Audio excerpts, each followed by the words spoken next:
everyone. I hope everyone's having a wonderful day so far. My name is Andrew Heishman, and I'm the lead forecaster here at NWW116. So, for today's question of the day, my question is what is your all's favorite food? Leave it down in the comments below, and I might just heart your comment. So, for today's video, we'll take a look at here at the the tropics. We'll take a look at the Storm Prediction Center in terms of severe weather. We'll take a look at the satellite and models, and then at the end of the video, we'll take a look at the National Weather Service hazards, so pretty much your warnings, watches, and advisories. So, without further ado, let's go ahead and get on into it. So, for the Atlantic, the northern parts of the Atlantic, we still have subtropical storm Wanda. We have seen a little bit of weakening with this system. Maximum sustained winds of 45 miles per hour with a central low of 994. It's dropped 5 miles per hour in speed, and it has actually risen 2 millibars in pressure. This system is moving north at 6 miles per hour. It's actually slowing down as it's about to take a southern track, as you can see here. So this thing is, kind of slowing down. It's going to take a southern track and eventually, kind of stall out around this region for, pretty much most of the weekend here. And then it's actually expected to pick up some speed as it gets caught in the jet stream and generally shoots to the northeast, moving in the general direction of England here. As you can see, this thing's actually expected to remain a subtropical storm for the next several days into early next week. So we'll continue monitoring this system over the next few days. Now, in terms of the eastern Pacific, we do have a new tropical disturbance here, a new tropical depression here. Maximum sustained winds of 35 miles per hour, just falling short 5 miles per hour of a tropical storm. We're generally moving to the west at 8 miles per hour with a central low of 1,007 millibars. So, in terms of what this system is expected to do, it's relatively expected to, remain away from most land, most areas of land. Generally moving to the west here, and this thing is actually expected to become a tropical storm as early as 7 a.m. on Friday. So, for tomorrow's video, this thing will likely already be a tropical storm at the point. So, this thing is actually expected to generally move to the west. Further watching of the system might be needed, but it's generally moving away from all areas of land at the moment. So, disturbance 2, we do have an overall formation chance through 5 days. We do have a medium percent chance, or medium, chance of development, with a 50% chance of, development. So kind of a 50-50 shot, this thing developing or with it not. Formation chance through 48 hours is a low 30%. So, honestly, through the next 2 days, formation of this system, is kind of low. You pretty much have a 70% chance of this thing not forming in 48 hours. So, kind of a higher chance of this thing not developing in the next 2 days. However, further down the line, through the next 5 days, it's a 50-50 shot. So we'll just have to continue monitoring this over the next few days as well. So, in terms of the Central Pacific, no tropical cyclone activity is expected for these areas as well. So we basically just have our eyes here on the Eastern Pacific with those two systems, as well as the Atlantic with Wanda. So, let's go and take a look here at the Storm Prediction Center. We do have some generalized thunderstorm threats for bits of the northwest here. This does include western Montana, pretty much central and northern Idaho, northeastern Oregon, as well as eastern Washington State. We do have another one here, pretty much for the bits of the central and eastern parts of Florida, moving down into southern Florida. This basically means that, just your average thunderstorms are expected. However, not necessarily meeting the severe criteria in terms of, tornadoes, wind, and hail, all expected, not to be a concern for today. Now, we move into tomorrow, we do have a marginal risk in effect for bits of southern Florida. This does include Miami and Fort Lauderdale, okay? In terms of tornadoes, we're not expecting any tornadoes for tomorrow, so that's a good thing, right? In terms of wind, we do expect a 5% chance. So basically, every single 25 miles here in this 5% zone, you have a 5% chance of seeing damaging winds 58 miles per hour or more. That's just over the severe criteria here. So just stay on the lookout for that, as you could see some, instances of gusty winds, potentially damaging winds from some of these thunderstorms that develop tomorrow. In terms of hail, we don't really expect anything in terms of hail. We do have a generalized thunderstorm threat in effect for bits of, central and bits of northeastern Florida here. I believe this does include Orlando and Daytona Beach. I could be wrong. I definitely do believe Orlando is in this risk. It doesn't actually, exactly show it, but just generalized thunderstorms is expected. We do have a very small sliver across the pretty much Washington coast here. Just generalized thunderstorms are possible, not necessarily meeting the severe criteria. So let's go and take a look here at the day 3. So this would be for Saturday. This would be for the beginning of the weekend. We do have, 2 areas of generalized thunderstorms for bits of the coast of Oregon and Washington, moving into the eastern parts of Florida with that generalized thunderstorm threat. Like I said, not necessarily severe, just kind of, just your average thunderstorms expected. So let's go and take a look here at the satellite view. Relatively clear from the southwest, moving into the northern Great Plains, across this region here. looking relatively clear for the most part. We do have some clouds building up here in the upper northwest. Further, you do track into the central parts of the country. We are seeing some cloud cover stretching from pretty much southern Texas all the way up into pretty much Minnesota. However, for the most part, it's relatively clear across the eastern parts of the pretty much the Midwest here, and the pretty much the central Great Plains, the western part, and the northern Great Plains is relatively clear for the most part. We do build into the Ohio Valley. We do have some cloud covers over Ohio. However, for areas like Kentucky, we're looking relatively clear for the most part. We do have the southeast relatively in cloud cover. With the breaking clouds kind of here across the northern parts of Florida and the southern parts of Georgia, kind of riding its way up across the coastal areas of the South Carolina area. So, in terms of the Mid-Atlantic, we do have some cloud cover, kind of light here across the local region, up in these upper cirrus clouds that we have, forming in the upper atmosphere. And then we do have some, cloud cover across the northeast. However, sun's likely peeking through across these area. Pretty much the more you go inland from the northeast coast, you get more, those thicker clouds. But near the coast of, the northeast, it's relatively sunny for the most part with, patchy clouds across the region. So that's what we're dealing with in terms of the satellite view. Let's go and take a look at some of these models. So we're going to take a look here at the NAM model. This is the North American model.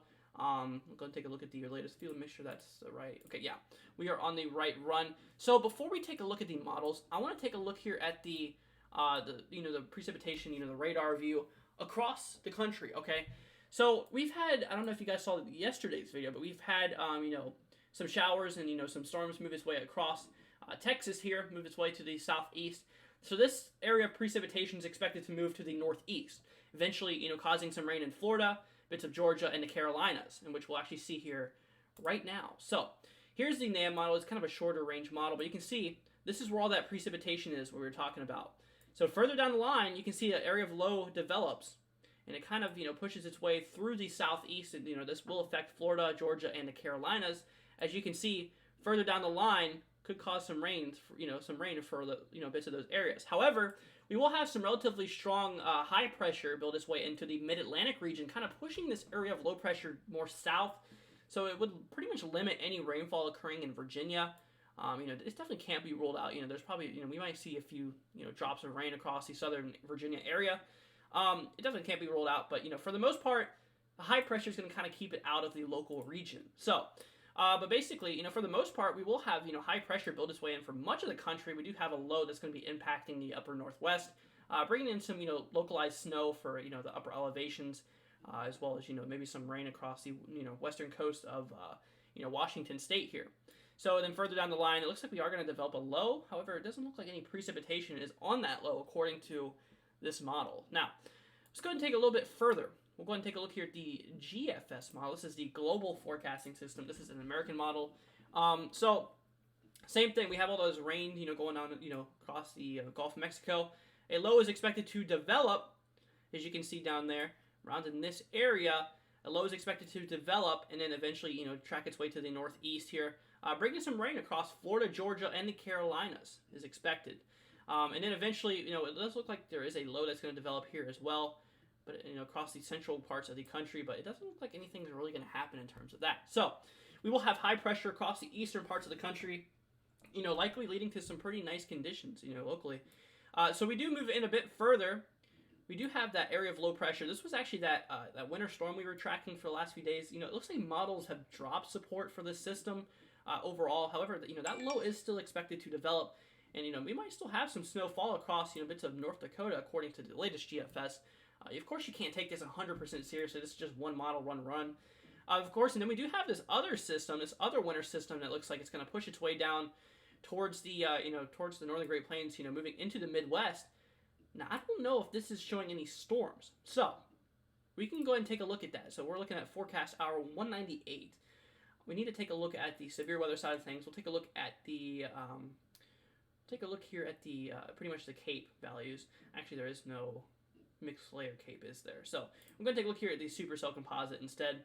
Take a look at 192 here. Wait for this thing to load. So we'll go and see if this thing is convective at all, producing any type of severe weather. In which, honestly, no, I don't think any severe weather is expected out of that model. So let's go and take a look here at the ECMWF model. This is the European model. We'll go take a look at the precipitation. We'll take a look at the precipitation type. Kind of see what this is, what the European model is saying. So we still have the high pressure that's building in across the region here. That precipitation is expected to go across the southeast, as you can see there. Further down the line, development of that, potential winter storm, it's still there. Look at that right here across the upper areas of the, Great Plains here. And it does look like it's going to, be trailing a cold front across the region. Thunderstorms are probably unlikely, but it will probably bring some rain for, some people here. It looks like we might see a little bit of a mix occurring on bits of western Pennsylvania. But like I said, you can't take these 100% seriously. These are just one models.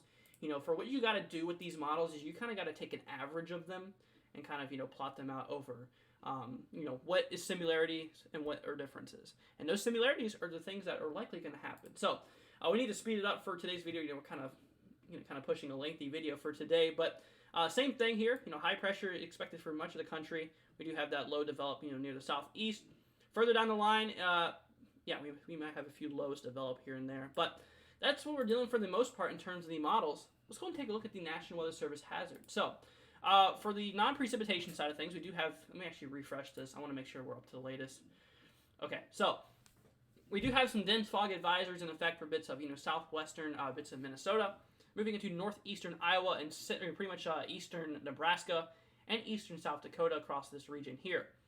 Pretty much in these, kind of these gray shaded areas. So basically, dense fog means that, difficult travel is possible. It can definitely occur in dense fog. We do have some high wind warnings as well as, winded watches, high wind watches, and wind advisories in effect for bits of the western parts of the country. We do have a high wind watch in effect for bits of, southeastern Wyoming here. And it does look like, we do have, a lot of the chance for, pretty high winds, across the western parts of the country. This does include California, Nevada, bits of Oregon, and Washington State. Of course, we do still have that high wind watch in effect for, southeastern Wyoming. Now, in terms of the winter side of things, we do have a lot of freeze warnings going on. This is pretty much across this region, building into pretty much the mid-Atlantic region from, pretty much the, southeast area. So basically, freeze warnings mean that freezing conditions are expected. That means that they're imminent and that you should probably, bring in like plants that are sensitive or cover them up or something because, it can definitely damage and kill crops. So, just definitely be on the lookout for that. We do have some flood warnings in effect for bits of the Ohio Valley, stretching across, most of this region here with those flood warnings. This does include, Illinois, Indiana, pretty much northwestern Ohio, building into New York State here. And of course, at the last thing we do have is we actually do have a coastal flood watch in effect for bits of, pretty much the southern coast of Florida, moving all the way up to the southern Georgia coast. So basically, coastal flood watches mean that, coastal flooding is possible. Doesn't mean it's imminent. So the thing is that, that area of low pressure is expected to develop. That is a really big pin. That area of low pressure is expected to develop and kind of move its way to the, pretty much to the northeast here. And so with areas of low pressure, you get counterclockwise rotation at the surface. So pretty much you're going to have winds pushing against the coast here, causing some swelling to occur on the coast, which is why a coastal flood watch is in effect. So, all right, so that's going to wrap it up for today's video. If you guys did enjoy it, make sure you do leave a thumbs up. And, I really appreciate everyone's, support for the last videos. You guys are amazing. Just always know that you guys are special. So, I will see you guys in tomorrow's update.